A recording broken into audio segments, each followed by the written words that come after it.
The voting is underway for the first phase of the assembly elections in India's Nav Union territory of Jammu and Kashmir. The Jammu and Kashmir is witnessing assembly elections after a period of a decade. A voter turnout of about 26% has been recorded in the first 4 hours of polling, and polling is being held in at least 24 assembly constituencies.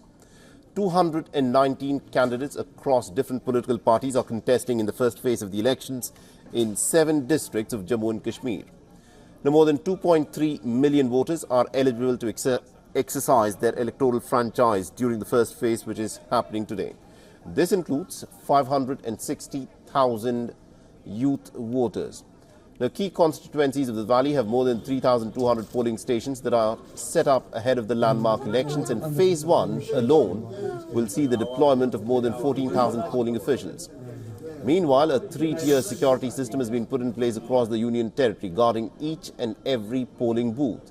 And there are also special polling booths with extra security in areas close to the line of control and international border.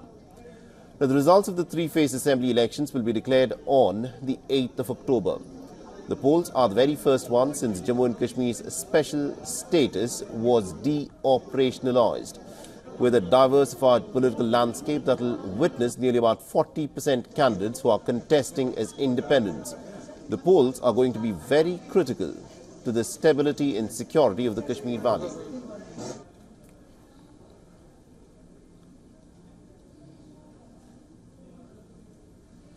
And WION special correspondent Idris alone has been tracking the story very closely for us and has sent us this report from a polling booth in Kulgam. Listen in.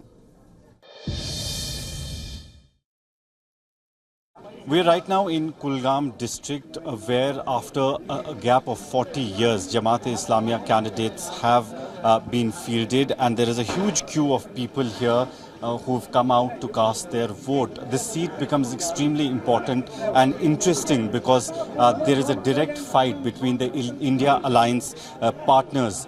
They've fielded the CPIM candidate Mohammad Yusuf Tarigami from this seat, who has been winning actually this seat for a long time. And this time, National Conference as well as Congress have been supporting him and campaigning for him from day one. On the other side, what we see is Mohammad Sayyar Rishi, who's the candidate from the Jamaat Islami, and just a few days ago, the Engineer Rashid's Awami Ittihad Party showed their support and said that they forged an alliance with the Jamaat members. The Jamaat remains banned at the moment, but despite that ban, they have fielded their candidates as independents, and they are getting support from the AIP, which is the Engineer Rashid's party, which is now in direct fight between the India Alliance and Jamaat and AIP. On the other side, we've seen that a huge number of people, especially the youngsters, have come out to cast their vote,